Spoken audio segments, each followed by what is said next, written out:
Honestly, a street too far, he's on a street on another planet.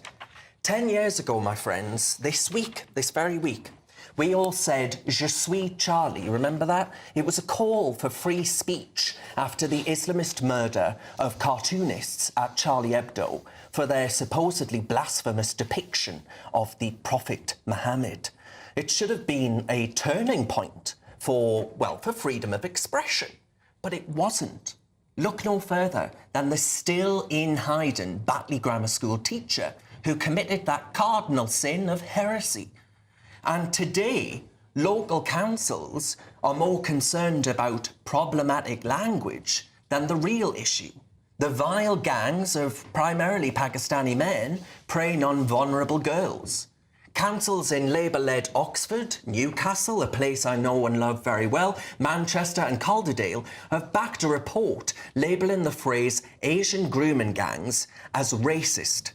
You see their priorities. It's enough to make my blood boil.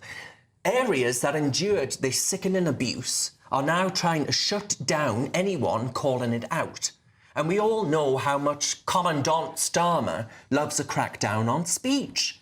Labour's Wes Streeting, the Health Secretary, well, he's endorsed this nonsense, claiming exposing these gangs through frank language could lead to a massacre like the one in New Zealand. No, Wes, we're not talking about massacres. We're talking about calling a spade a spade.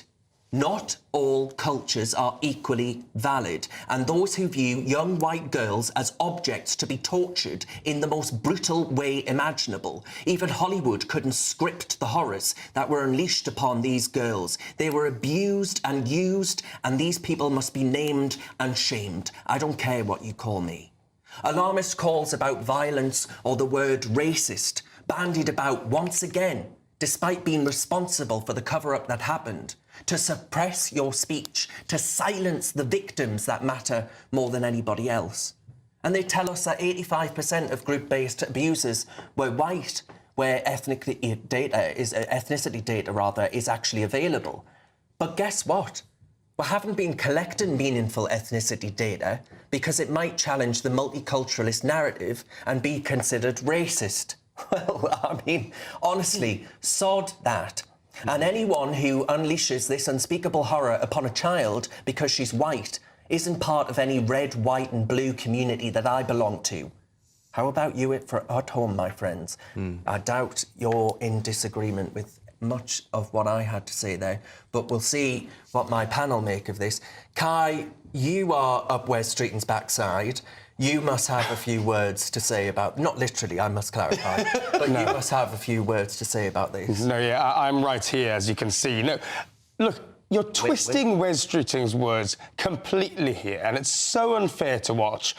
What he's presented is actually a very sensible and nuanced argument, which is, on the one hand, he agrees with what we all agree with. Political correctness has failed the victims of Pakistani rape gangs. So let's call them more political correctness. He said, no. He said that you could both believe that political correctness has failed the victims of these rape gangs, while also believing that people of Pakistani heritage across the UK who are sickened by these crimes, as we all are worried about you being tarred by the same brush. And I don't think it's a step too far to say that you might imagine in the future, if this heightened rhetoric continues and this rhetoric against particular communities in the UK continues, that you'll see something like Christchurch, the Christchurch massacre in a mosque in New Zealand, which had on the magazine of the gun inscribed, "This is for Rotherham." Now, if that happens here in the UK, we know exactly the rhetoric to blame. Charlie, you've got some forthright views on this. I don't think you've got the urge to go out and shoot a load of people dead. I mean, I just find this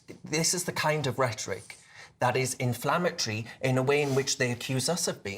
Yeah, you took the words right out of my mouth. All this talk of inflammatory rhetoric, but it's really the powers that be that are actually advancing that kind of language. The late great comedian Norm Macdonald once said that he hopes ISIS never get their hands on a nuclear bomb and kill 50 million Americans, because think of the repercussions for the Muslim community. And that's really the attitude that's coming across here, because you said about the Pakistani community in this country who is, rightly appalled by what has happened in as many as 50 cities across the United Kingdom. I should hope so but I'm not being funny. Where are these people? Where are they marching in the streets against what's gone on? I'm not seeing it. I'm not seeing the kind of condemnation that we would see come out of the English community, for example, if our people were engaging in this kind of behaviour. I mean, look, you're right. And you know what? If I was being really generous, I'd say you're absolutely right, and that's what's going on here.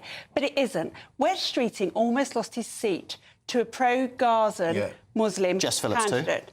And Jess Phillips. They are starting to panic. What you must remember, Kai, that in Rotherham alone, 1 in 57 men of Pakistani origin were prosecuted for this crime. 1 in 57. That is such a selective use of stats, and you know it, because in Rotherham there was, rightly, a big gang busted, a big rape gang busted. The number of actual Pakistani males in that community meant that, yes, there was that percentage of Pakistanis in the community that were prosecuted. But it's because, actually, about 25 people who were found guilty was a big proportion of that community. That is an outlier stat. That is cherry-picking statistics. The overrepresentation, Will, isn't a problem. We should just all shut up and know our place. Kai, can't you see that this is exactly how we've got into this problem in the first place? It is through obfuscation, it is through euphemism, it is through cowardice for not calling a problem out for what it is. And what you're doing is just continuing the same problems that have beset the media class, the political class, the police, the judiciary for the last 20 years, and as a result, young girls have been sexually assaulted. This is the problem. We need to use plain language or else the same... But that's what Wes Streeting is saying. He's saying political correctness and using sensible language. It's exactly what he's saying. And you're twisting his words. I just can't believe it. I can't believe it. All right. Well, I have got a spokesperson from the government, not down the line, don't worry, from the Home Office. They've issued this statement. They say, no child should ever suffer sexual abuse or exploitation, and it's paramount we do more to protect vulnerable children, which is why we are working at pace across government to drive forward real action.